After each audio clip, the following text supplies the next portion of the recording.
o que Hashem deseja de nós, não é isso? Então, começamos esse estudo, é uma série, né? Sempre lembrando da apostila, né? Da apostila, tudo que nós estamos estudando está dentro da apostila de forma simbólica, né?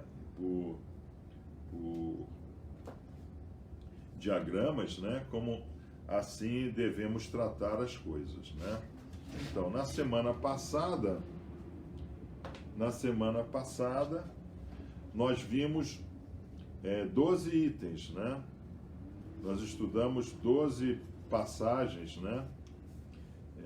Onde nós podemos resumir que para o acesso ao mundo vindouro, né? Ao Habor, né?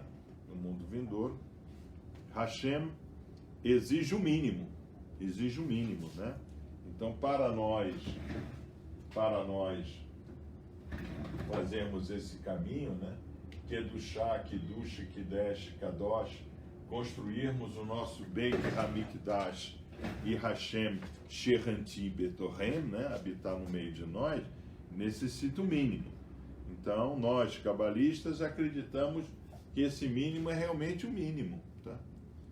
Respeitar o Shabbatot, honrar pai e mãe, focar no próximo para que Hashem lhe enxergue no próximo, né? Quer dizer, Hashem está te procurando, mas ele vai te achar no próximo, ajudando o próximo. Então, é a parábola, né? De Rabi Yeshua com relação ao samaritano que ajudava aquele que tinha sido assaltado, levado surra e etc. Onde é que Hashem achou o samaritano? Achou o samaritano nessa obra extraordinária, né? De ajudar a quem não conhecia, né? Nós vimos isso, e nós vimos que o que agrada também a Hashem é que a gente cresça na ciência para cada vez obter mais virtudes. Então, esses 4 itens, né, são os itens que nós vimos que agrada a Hashem e pode nos dar a condição de adentrar o mundo futuro, né, ao mundo vindouro, Habor, né? Em Habor há mais vida, e aonde há mais vida, há mais essência. Só o eterno é a essência. Todo o resto é essência ilusória, tá? Então nós estamos vendo aí, agora com o coronavírus, então, qual é a verdadeira mudança, então, né, que nós devemos buscar, né? Esse seria o 13º item. Então, o 13º item é importante nós fixarmos, né, que eu parei aqui, né, no 13º item, qual é a verdadeira mudança. Por quê? Porque eu sabia que seria Shabbat Sheni hoje, né? Então, qual é a verdadeira mudança que nós temos que ter? A verdadeira mudança que nós temos que ter é olhar para dentro de nós e vermos que ídolos é esse que eu trouxe comigo, mas eu deveria ter deixado com meu pai, tá? Então, Rahel, os nossos sábios no Midrash, eles vão dizer o quê? Que Rahel tinha escondido, né, os ídolos, né, debaixo de suas roupas, debaixo dos panos, né, da sua tenda, né, tá? Não importa, ela trouxe com ele, né? Outro Midrash vai dizer que Rahel, né, trouxe os ídolos com ela para que seu pai deixasse de ser idólatra, tá? Então, o que significa isso, né? Que Rahel, quer dizer, nós não sabemos, isso é Midrash, né? É uma alternativa, né? Que Rahel achava o pai dela idólatra, mas sabia que havia um só Deus, tá? E esse um só Deus, o pai deveria também buscar. Então ela tira os ídolos do seu pai para seu pai não buscar mais os ídolos, que também nós sabemos que não deve ser isso, né? O que nós realmente sabemos, né? Nós sabemos que o primeiro encontro de Yaakov com Rahel, né, foi assim, um impacto de libídones, né, tá? ele se apaixonou instantaneamente. Então é dito que ele a beijou, né? Ele a viu, correu e a beijou, né? Então ele extravasou ali todos os seus libidos, né? Ele a desejou, ele a quis para ele teve esse sentimento de amante, possedente e dominante por ela, né? E aí começa toda essa história, né? Dele trabalhar 14 anos por ela, né? Troca de mulher, né? Ela não era fértil, né? Ela tinha uma sensação de parremoves, né? Nós já estudamos, né? Que uma das sensações de morte, de parremoves, é exatamente a mulher não poder ter filho, né? Ou o homem não poder também ter filho, né? A gente fala da mulher, mas o homem também, tá? Mas não era o caso de Yaakov, porque ele enchia as concubinas e a irmã Leia, né, de filho, e ela não fazia filho. Isso tudo está relacionado com essa relação de idolatria. Ela era idólatra, sim. Então, ela não pedia a Hashem por um filho a Yaakov, né? Primeiro que ela sabia que Yaakov era apaixonado por ela, tinha a tendência da carne, né? Os libídones governavam e não Hashem governava, né? Então, essa é a grande mudança, né? A verdadeira mudança que nós temos que fazer. Qual? A verdadeira mudança é saber que Mivadoi, né? Não há nada no lado, né? Besides him, nothing exists, né? Não existe nada, nem sequer ao lado de Hashem. Tudo está para baixo. Essa é a grande mudança, ou seja, o abandono da idolatria. Então, sair do Egito é largar aqueles deuses, né? Que nós já estudamos, aqueles 10 deuses egípcios, né? Onde Ísis, né? Asterote, né? É a grande geradora de todos esses, né? Ela vai parir, né? Ela vai gerar todos esses deuses egípcios, né? Como está escrito no livro de Daniel, né? A grande meretriz se proliferará, né? Isso aconteceu, né? Então, Roma e mais 36 mil orientes cristãos oficiais, tá? Então a grande meretriz se multiplicou, né? Feito o coronavírus aí, né? Roma é um coronavírus, né?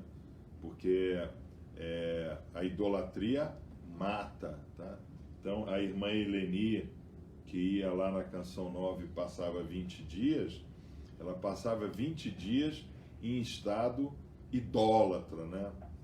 Então ela idolatrava o Pai das Misericórdias, idolatrava a Nossa Senhora Aparecida, a Nossa Senhora de Fátima, aqueles negócios do Espírito Santo, idolatrava a hóstia, aquela hóstia maior, né? Tem um nome, né? Ostensório, né? Ficava lá, né? Correndo, né? Com as mãos assim pro ostensório. Tudo isso daí é a idolatria de Asterote, né? Tá? Então, é a grande meretriz. Então, essa é a primeira grande mudança que nós temos que ter em nossa vida. In od mivador. Tá? Então, quando em loja, né, eu falo in od midavô, os irmãos respondem Kodesh Ladonai. Tá tão simples quanto. Pronto, resolveu o problema. Resolveu o problema? Em tese, sim. Agora, tem que sair lá para fora e vir para cá, né? Não adianta falar Kodesh Ladonai, né? Com uma voz assim poderosa, e depois vir pedir lá para ser elevado, dizer que acha que já pode ser mestre, né? Isso acontecia muito, né?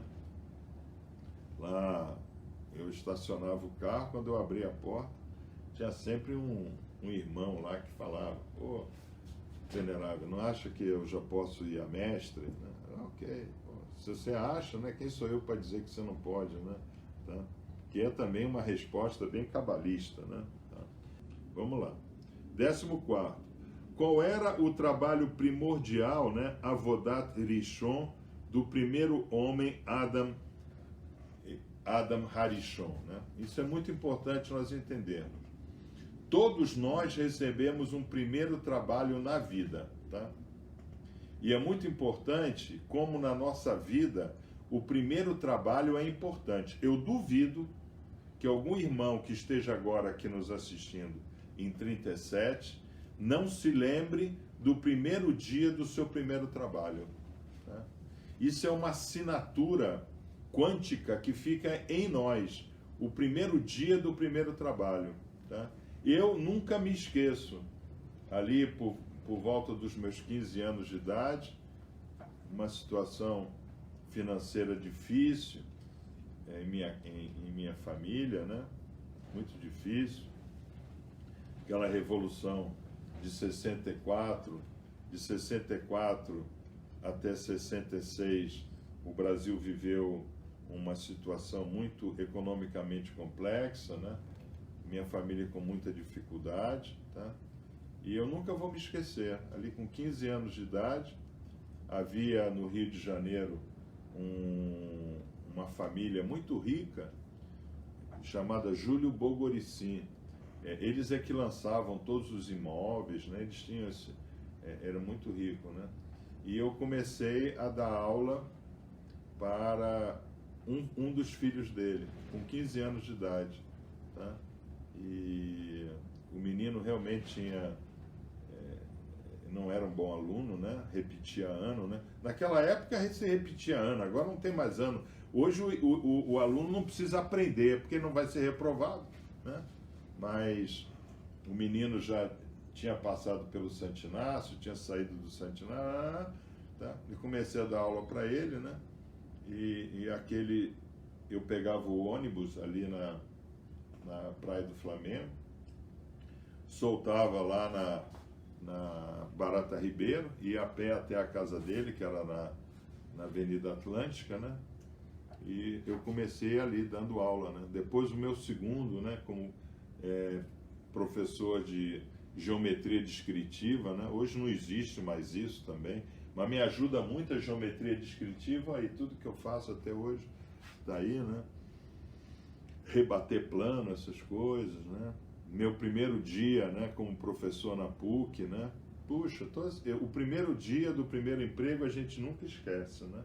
Então, eu desafio aí algum irmão a colocar aí, né? O meu primeiro dia do meu primeiro emprego foi na empresa tal, me mandaram fazer isso, aquilo, e isso faz bem ao nosso coração. Então, Adam Harishon, né, também teve a sua primeira tarefa, né? Tá? A sua primeira tarefa. A primeira tarefa de Adam Harishon foi nominar toda a criação, tá? Hashem criou tudo, tá? Mas tudo para Hashem é uma sensação só, tá? Hashem, ele sente o odor de uma rosa, tá? No seu coração, da mesma forma que ele sente o odor do amamentar de um bebê, tá? Então, para Hashem, o seu olfato é aquilo que agrada ao seu coração, o ketoret, né? Uma mistura de 11 ervas, uma mistura altamente secreta que se perdeu, ninguém mais sabe como é, né? Nossa loja, por exemplo, eu preparo, né, com muito cuidado, né, as misturas das varetas, né, tá? Mas aquilo vem de mim, não vem de nenhuma mística rabínica ou cabalista, tá? Mas nós sabemos que o odor, né, nós sabemos que esses sentidos, né, estão em Hashem. Então, qual foi o primeiro trabalho de Adam Harishon? Nominar a criação. Ele deu nome a tudo. E é muito interessante porque é dito, né, que ele dava o nome direitinho, né? Quer dizer, leão e leoa, né? Jacaré e jacaroa. Ele dava o nome direitinho, né? Ele sabia separar Adonai de Elohim. Ele sabia separar o que era o gerador e o que era o propulsor. Ele sabia o que era ação e reação. Ele sabia isso, né? Adam Harishon, o primeiro homem, né? E é dito que quando ele termina, então, essa sua primeira tarefa, em seu coração vai, então, o seu coração vai experienciar, né, uma profunda sensação de isolamento, tá? Porque todos tinham um intercourse, né? Um intercourse, tá? O leão com a leoa, o gato com a gata, o cachorro com a cachorra, tá? Quer dizer, estou aqui falando o nome de animal, mas o que significa isso? Significa que a criação, ela era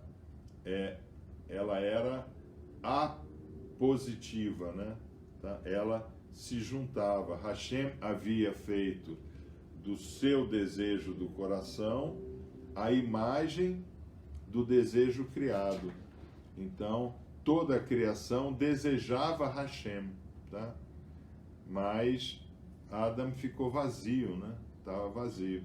Que era exatamente a sensação no coração de Hashem logo no início. Ele tudo criou para se ver na criação, né? Tá? Isso é um estudo cabalístico bem complexo, né? Bem complexo. Tá? Muito bem. Então, depois de ter dado o nome, né? Hashem pergunta a ele, né? Como quer ele ser chamado? Adam, porque vim da Adamá, ok. Deu o desejo, ele ficou chamado de Adam. E Hashem pergunta, como eu devo me chamar, né? Tá? E ele fala, né? Adon Olamim, Senhor dos mundos. Ou seja, o primeiro trabalho de Adam Harishon foi o quê?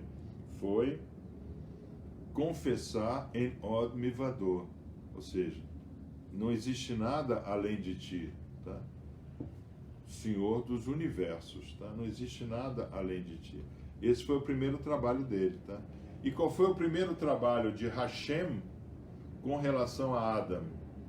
Foi tirar de Adam a sua própria companhia, a sua companhia externa. Então isso é muito importante nós entendermos que assim como a criação sai de dentro de Hashem, tá?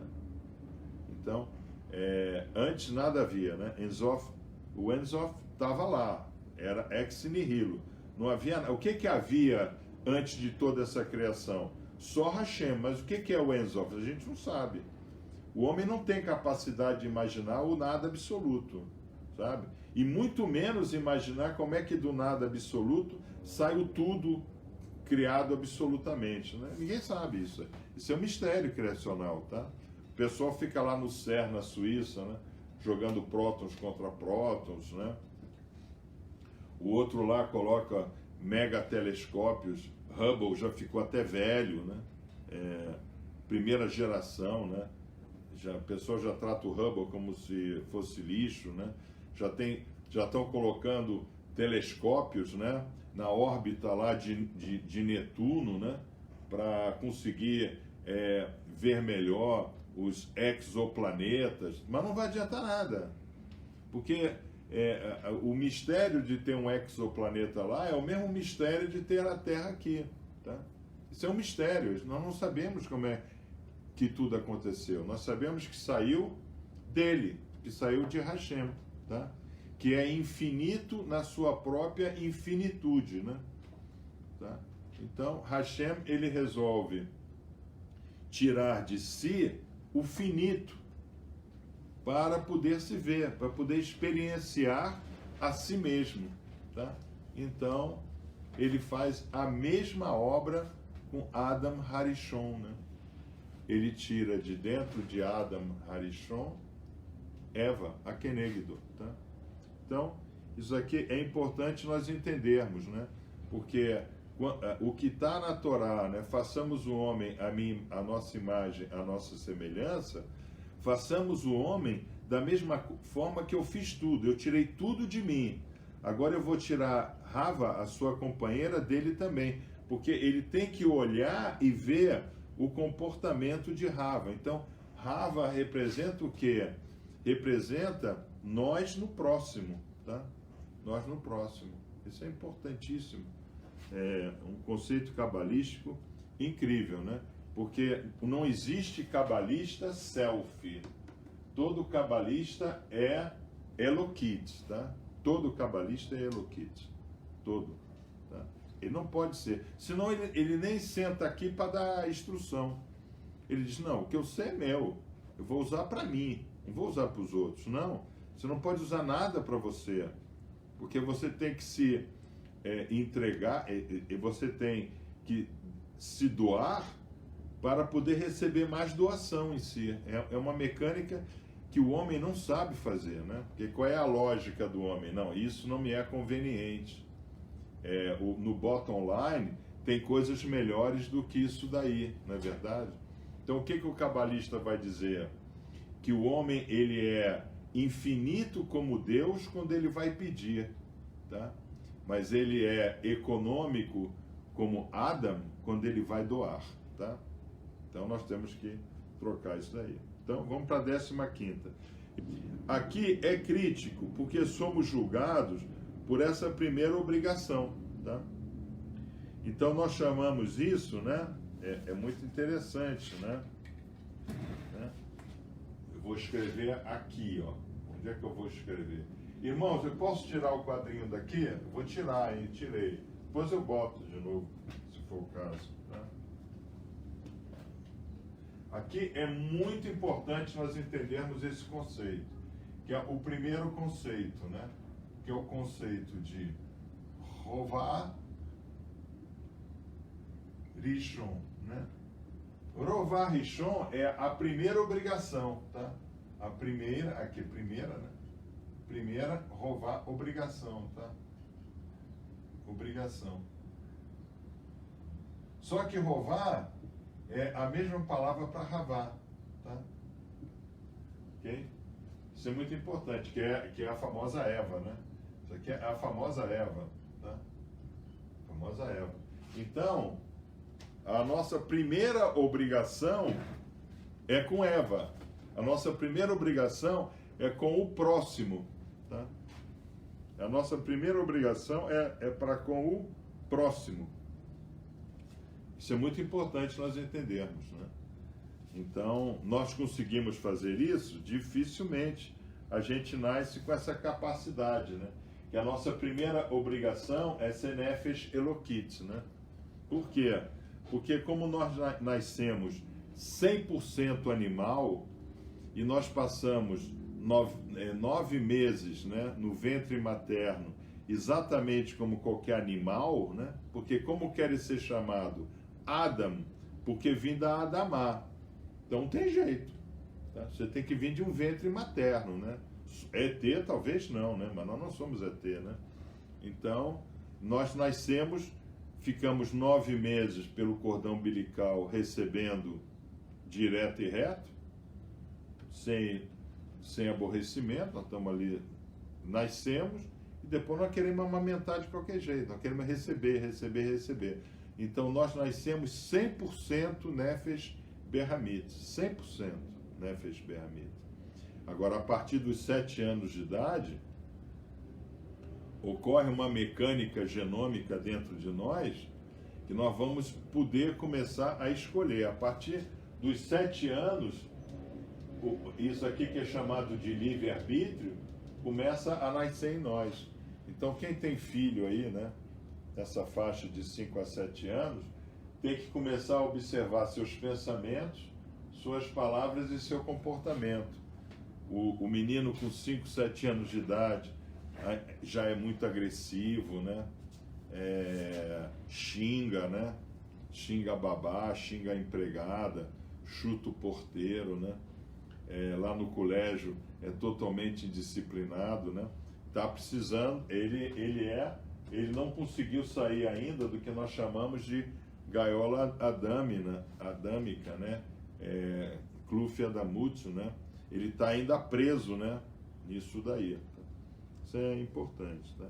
Então, descobrir o Rovar Ishon, agora 16º, descobrir o Rovar Ishon é descobrir o que Hashem quer do homem, tá? O que Hashem quer do homem? Que eu me preocupe com o próximo, tá? Então, Hashem viu, né? Hashem viu que o homem, né? Agora é metafórico, né? Ok, ele deu nome para os animais, deu nome para as aves, ele deu nome para toda a criação, mas isso não o satisfez, tá? Ele precisava de ter uma satisfação maior. Essa satisfação maior é se importar com ele próprio, porque Eva, Rava, é Adam, vista lá. É opositora no sentido que ela está vendo Adam de uma outra posição, tá? Adam está se vendo de uma outra posição, quer dizer, quando o Rabi Yeshua fala, poxa, mas você está falando do cisco que está em meu olho e você não consegue enxergar a trave que está no teu, tá? Então, essa colocação cabalística de Rabi Yeshua se refere a esse início dos estudos da Kabbalah com relação a Rava Kenegdo, né? Tá? Ela é a Ishar, né? Rava Kenegdo. É muito interessante, porque a mulher sou eu me vendo de um outro ângulo, né? Opositora. Ela está em opposition, né? Ela está em opposition, ela está me vendo de forma oposta. Ela está me vendo, tá? Então, o que eu acho que é direito, para ela é esquerdo. Tá? Então, por isso que às vezes o casamento, né? O casamento necessita de Gevura e Hesed, né? Para se manter, né? Porque a mulher também tem que dizer, você está falando desse cisco, mas eu estou vendo uma trave no teu olho. Aí quando a mulher fala isso, o cara diz, pô, essa mulher não sabe o que fala, pô. Você entendeu? Eu vou sair beber com os meus amigos. Porque quando eu bebendo com meus amigos, os meus amigos não vão ver trave nenhuma no meu olho, a gente vai só se divertir e etc. A gente vai ver trave no olho dos outros, né? Então, isso é muito importante, tá? Então, nós somos julgados, 17º, né? Nós somos julgados pelo que desviamos dessa meta primordial, tá? Então, o primeiro julgamento, por quê? Para nós entrarmos no mundo vindouro, para nós sabermos o que Hashem quer de nós, nós temos que saber como é que nós seremos julgados, tá? Então, o primeiro julgamento pelo qual nós vamos passar, o primeiro filtro, né, o primeiro birur, né, que nós vamos passar, é exatamente esse. Como é que eu estou deixando ver que a trave no meu olho seja visto, tá?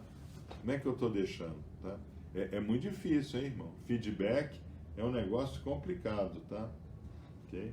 Isso é importante, tá? 18º. Antes da desobediência, como em que realidade esse Adam vivia, tá? Então, antes, né? Antes de vocês começarem o desenvolvimento cabalístico de vocês, né? Agora comigo, futuramente com o outro, ou vieram de outro Moré e pararam em nós, né? Não importa, né? Tá? Antes, né? Antes, como é que nós vivíamos? Então, sim, nós vivíamos na idolatria, tá? Então, para nós conseguirmos sair disso daí,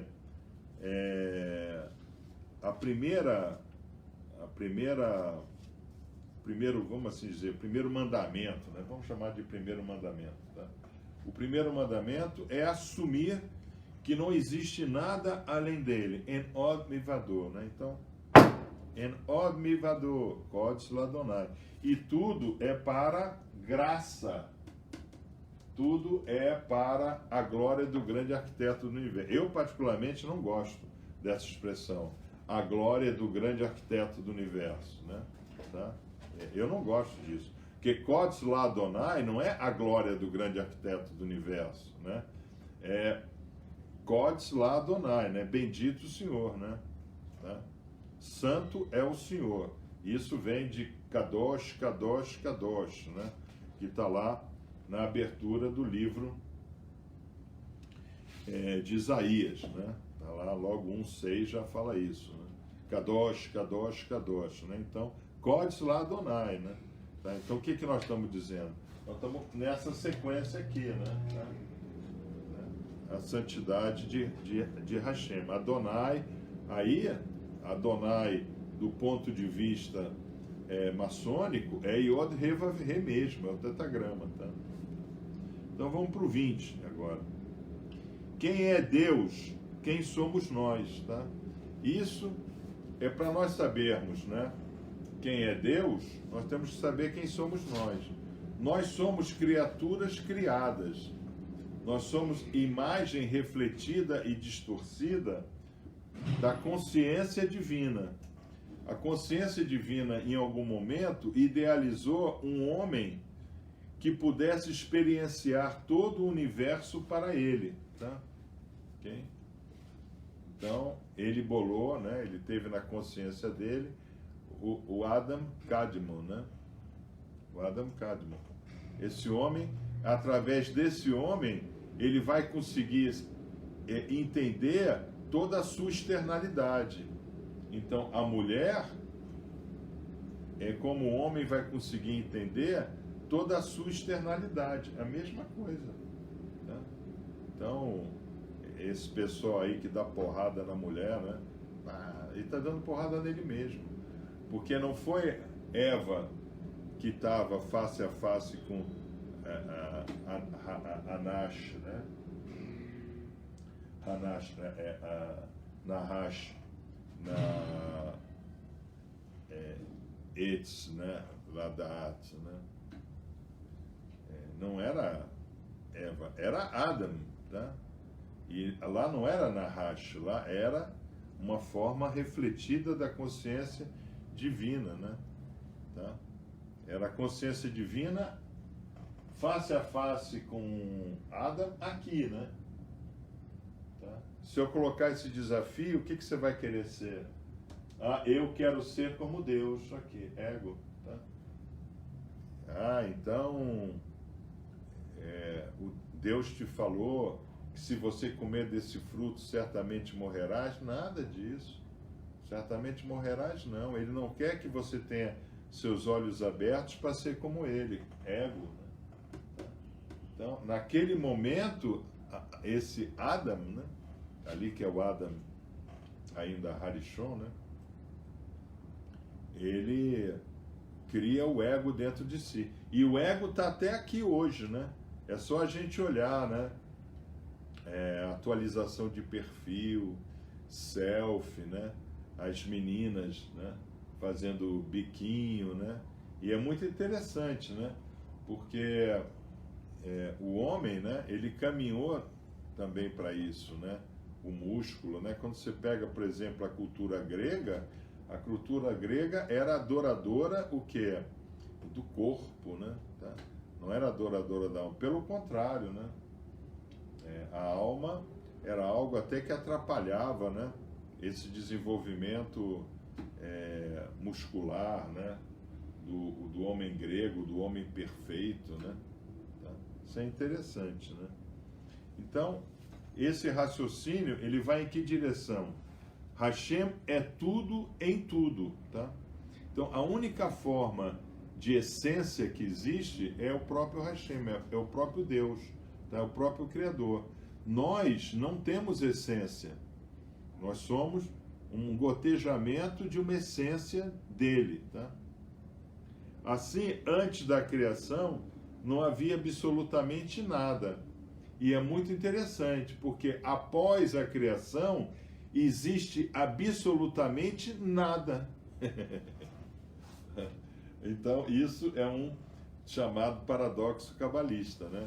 Nós somos absolutamente nada, porque o Eterno, antes de tudo criar, ele era absolutamente nada. E ele trouxe a criação do nada, bará, né? O verbo bará é criar do ex nihilo, né? Criar do nada, né? Então, antes de tudo isso aqui, havia nada. Então, continua a haver nada. Então, tudo isso que está aqui é uma projeção ilusória da consciência divina. E isso é extraordinário, porque o apóstolo Paulo vai tentar explicar isso para os gregos e ele não consegue explicar isso para os gregos, né? Em Deus, né? Em Deus, aquele Deus que não tinha nome, né? Que ainda não era conhecido, em Deus somos, existimos e, diz ele, nos movemos, mas na realidade reconstruímos, né? Tá? Nele somos, existimos e nos movemos, tá?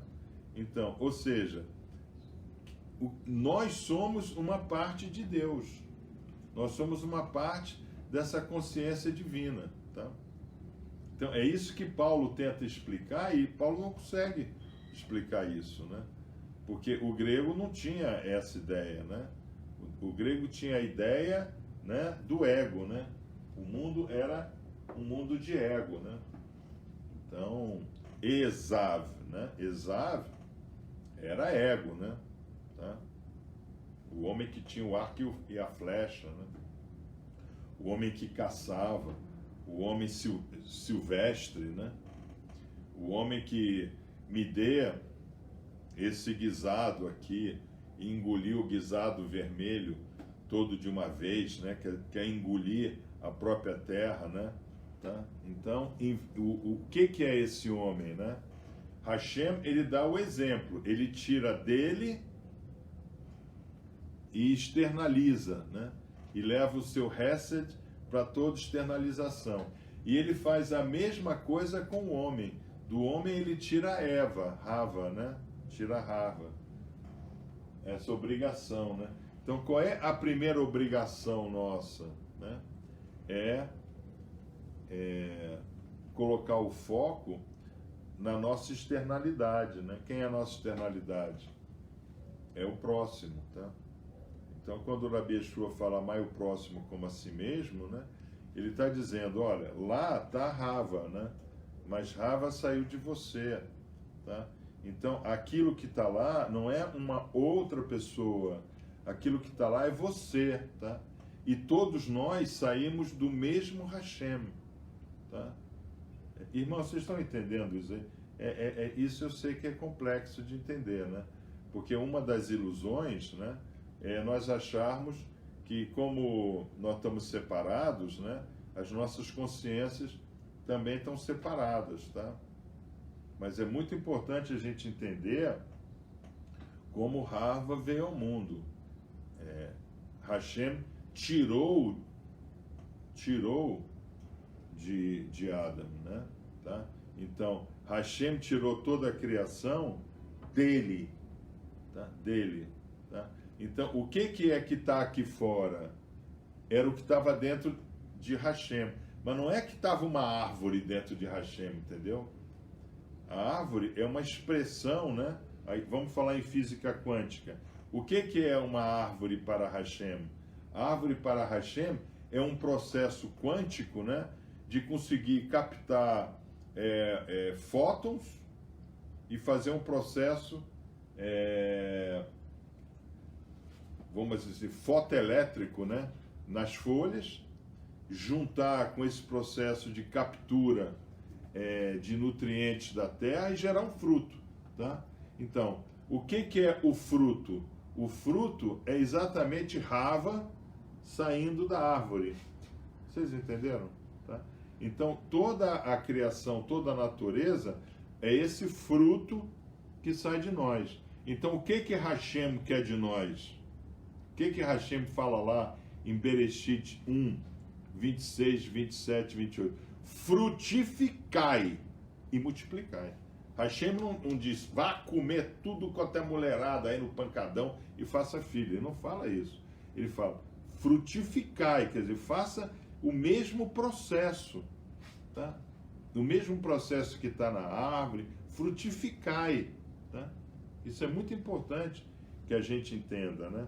Nós vamos à loja para nos frutificar. Tá? E nós nos frutificamos com o quê? Crescimento em ciência e busca de níveis maiores de virtude. Tá? Bom, mas o que é virtude? Virtude é chegar para Rava e dizer: Rava, você que só tem um cisco no teu olho, ajuda a arrancar a trave que está no meu. Tá? Ok? Então, o homem faz isso? O homem não faz isso com ninguém, né? Tá? Pode até fazer um pouco, né? Mas ele vai pedir para si, né? Ele vai lá: puxa, padre, me ajuda aí, pô, eu estou sem emprego, vamos orar aí para arrumar um emprego, né? Ele não chega para o padre e fala: padre, me ajuda a entender por que eu estou desempregado. Tá? Ou para o pastor, né? Ou para o rabino, né? O rabino é assim que funciona, né? O camarada chega: pô, rabino, estou vivendo uma situação, toda hora é fiscal lá na empresa, não sei o quê. Aí o rabino vai dizer: irmão, diz uma coisa, você está dando calote em quem? Que imposto você não está pagando? Qual é a tua ilegalidade? É a primeira coisa, né? Porque o que magoa Hashem? O primeiro pedido que ele fez: como devo me chamar? Como devo me chamar? Edom Olamim, Senhor dos Universos. Então, isso é capítulo 1 de Bereshit. Midrash Bereshit Rabá 1. Então, a gente não pode fugir disso. Ah, mas eu não acredito assim. O cara não colocou lá para o mestre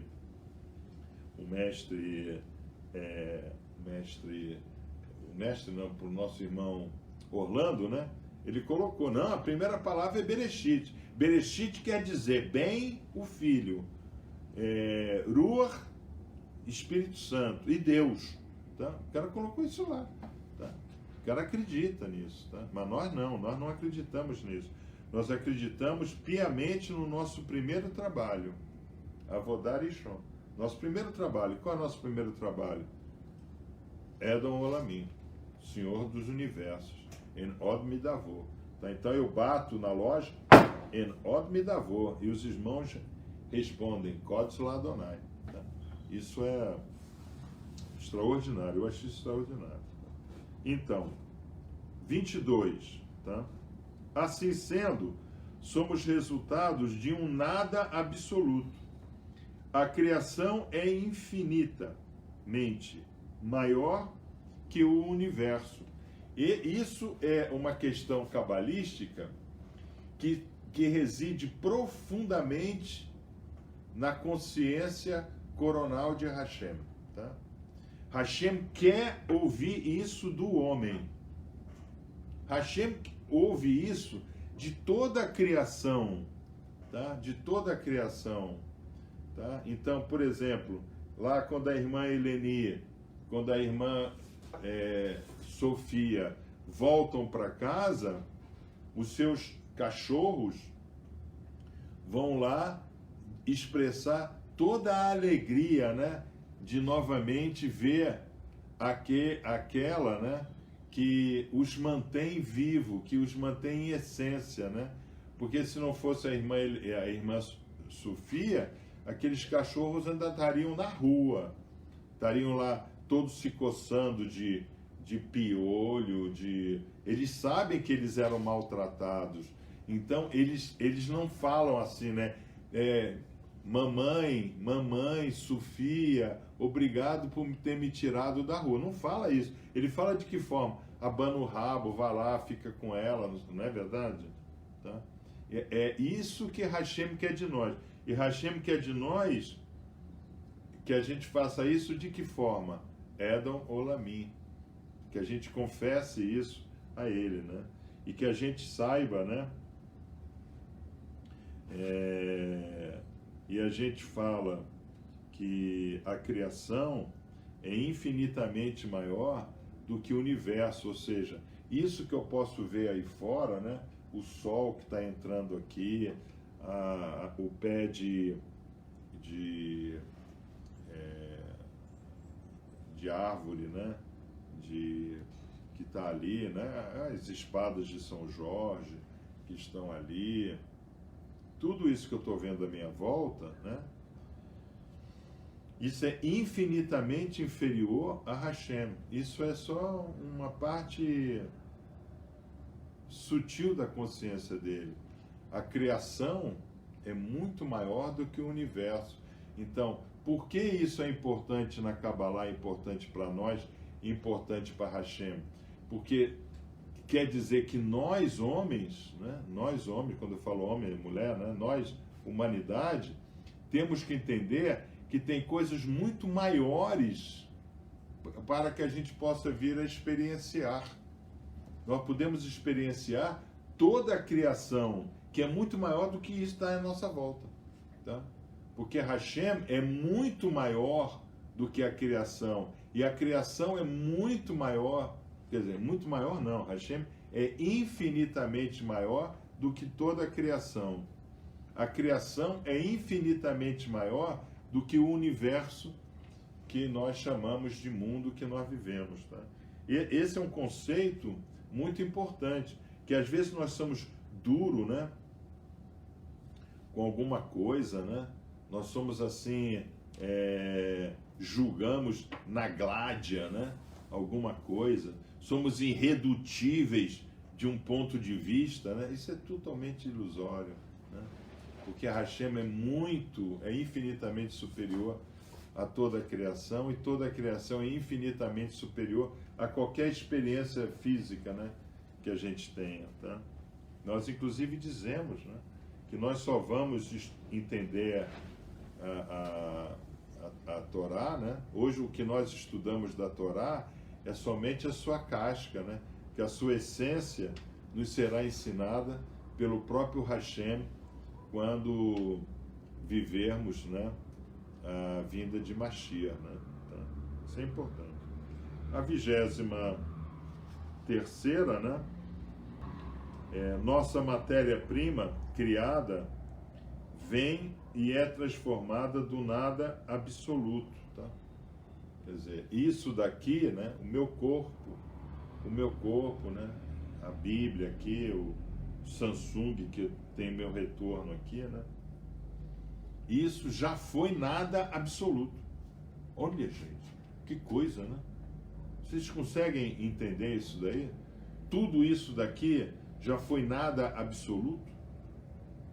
Já foi nada absoluto. Então ficam os cientistas do CERN querendo entender o que acontece com 1 nanosegundo depois da criação. Porque ninguém consegue entender a criação, tá? Porque é assim, né? Vocês têm lá o CERN, aquele acelerador de partículas, né?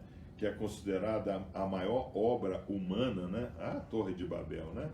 É a Torre de Babel. Tem aquele acelerador lá em Geneve, um círculo, né? 112 quilômetros e tudo. Mas a matéria-prima para fazer aquilo funcionar, irmãos, é um tubo desse tamanho assim de hidrogênio, tá? O cara chega lá com um tubo de hidrogênio desse tamanho assim, hidrogênio puro, tá? Aí faz psh, psh, sai um pouco de hidrogênio. Aí os eletromagnetos, né, vão fazer aquilo começar a correr, vai entrar em espiral, né? Tá? Vai entrar em espiral, né? Essa velocidade, até ficar, segundo eles, né, 5 noves, né? Ou seja, 99,99999 noves, né, da velocidade da luz. Um vai se chocar contra o outro. Não é que um mira no outro, tá? Psh, nesse sentido, psh, nesse sentido, né? Porque você consegue fazer com que os átomos de hidrogênio estejam carregados positivamente ou negativamente, né? O hidrogênio tem essa capacidade. Ok, muito bem, excelente, tudo até agora está excelente. Mas quem é que criou o átomo de hidrogênio? Essa é a pergunta. A pergunta não é fazer o CERN. O CERN é um tremendo projeto de engenharia, um negócio extraordinário, 11 bilhões de euros, um negócio extraordinário, tá? Realmente é. Mas quem é que criou o átomo de hidrogênio? Antes do átomo de hidrogênio havia o quê? Nada. Então o átomo de hidrogênio é nada. Então o CERN está fazendo o quê? Jogando nada contra o nada. E qual é a resposta que ele tem? Nada. Ele já conseguiu descobrir 3 trilhões de partículas, né, que tem vida de nanosegundo. 10 elevado a menos 21. Tá. E aí, chegou a que conclusão? Conseguiu achar a vacina do coronavírus até hoje. Aí o coronavírus matando todo mundo. Tá? E antes do coronavírus, o que tinha? Também a gente não sabe. Tá? O prêmio Nobel, o francês, né? Está até com 85 anos já, eu vi ontem. Ele deu uma entrevista ontem, né? Lá na BBC, né? Ele até fala bem inglês aí. Ele deu uma entrevista dizendo, olha, presta atenção, eu já descobri o que é o vírus do coronavírus. Ninguém quer aceitar. Tá? O vírus do coronavírus foi uma experiência muito mal feita, né, de cientista chinês. Tá? Ele só faltou dizer que o coronavírus é como as bolsas da Louis Vuitton feitas na China. Né? Qualquer um vê que é falso, tá? Mas usa. Tá? Então, o que acontece? Ele disse que ele descobriu com a equipe dele, né, lá da França, que o Marco Duboc pode, inclusive, nos explicar qual é a equipe dele na França, que ele só falou ma equipe, né? Ma equipe, né? Ele só falou assim. Ele disse que descobriu a estrutura genômica do vírus da AIDS dentro do vírus do coronavírus. Então, ele dá um alerta que o vírus do coronavírus pode nunca mais sair da humanidade. Olha só, que coisa, né? Pode nunca mais sair. Então, nós vamos conviver com o vírus do coronavírus e nós o resto da vida. Tá? Ok, eu acho que não deve fazer mal, né? Isso daí, né? Porque nós temos uma coisa chamada sistema imunológico, né? Tá? Mas pode ser alguém com sistema imunológico mais fraco, não resista, morra, né? O HIV também, né? Porque o HIV, quando ele vem para dentro do cidadão, né? Ele nunca mais sai, né? Você não fica bom do HIV, né? Você convive com HIV. Eu não sei bem como é que é isso, né? Eu acho que o doutor Marcos Duboc pode nos explicar melhor, fazer inclusive gravar inclusive um vídeo, né, para a gente, né, explicando como é que funciona, né, esse negócio de viver com o vírus, né, tá? Mas ele alertou isso ontem, não adianta procurar vacina para o coronavírus, não vão achar, por causa dessa assinatura genômica que está lá, né? Agora, vem cá, como é que o vírus se forma? Quem é que forma vírus? Tá? O homem está acostumado a construir o CERN, construir a Torre de Babel, construir castelos, aquadutos romanos. O homem está acostumado a construir essas obras, né? Mas e o vírus? Quem é que construiu o vírus? Quem é que botou todas aquelas formas de vida, né? Porque aquilo é vida, né?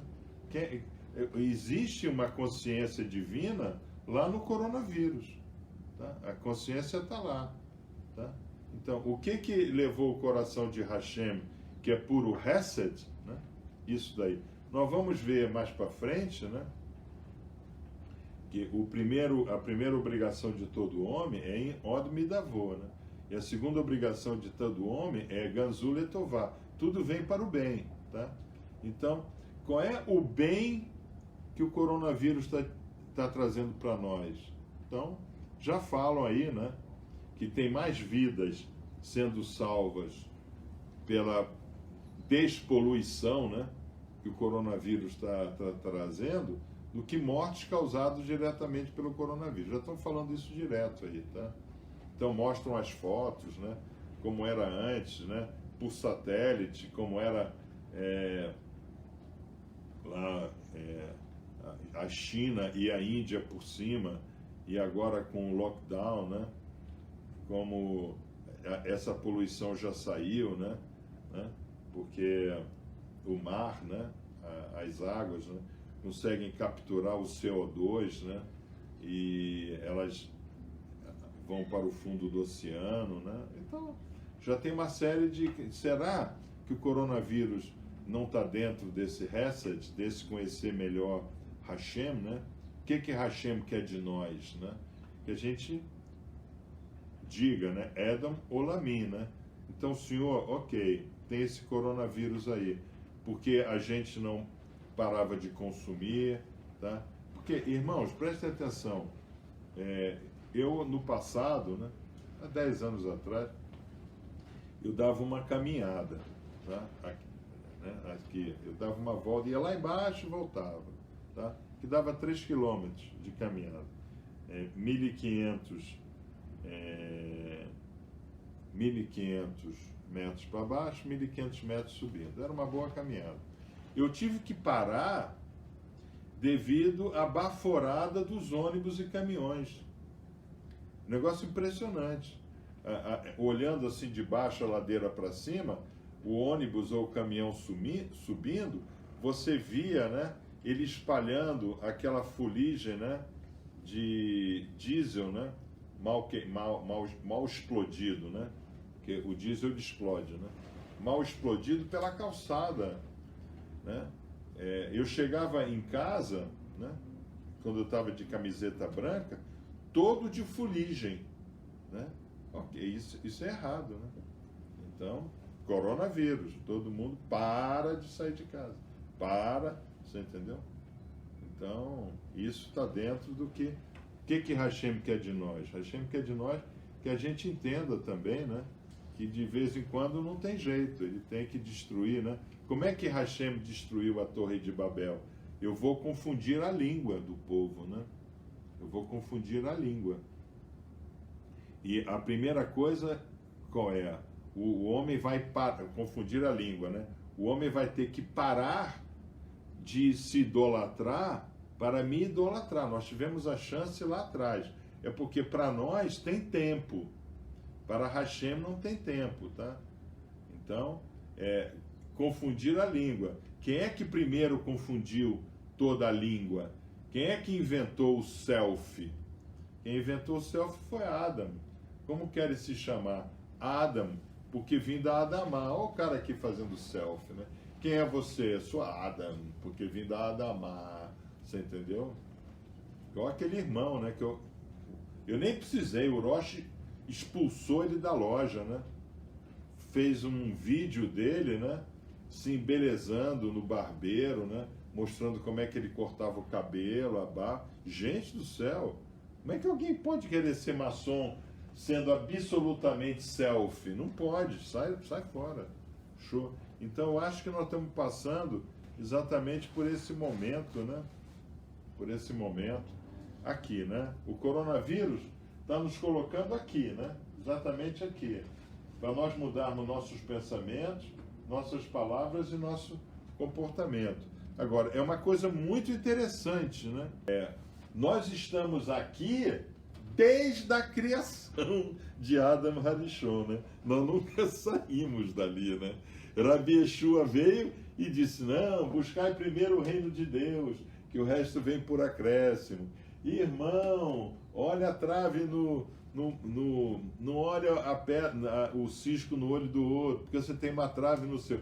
Rabi Yeshua ficou o tempo inteiro falando disso, mas nós insistimos em ficar aqui, tá? É interessante, né? Então, irmãos, espero que vocês estejam aproveitando dentro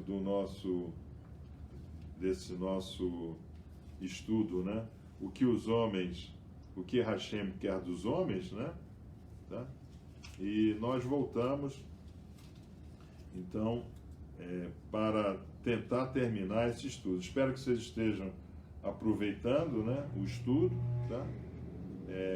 Nós estamos tirando aí realmente essa semana, né, para aprofundamento na Kabbalah como tal, né? Shalom, o Mevorah Haverim.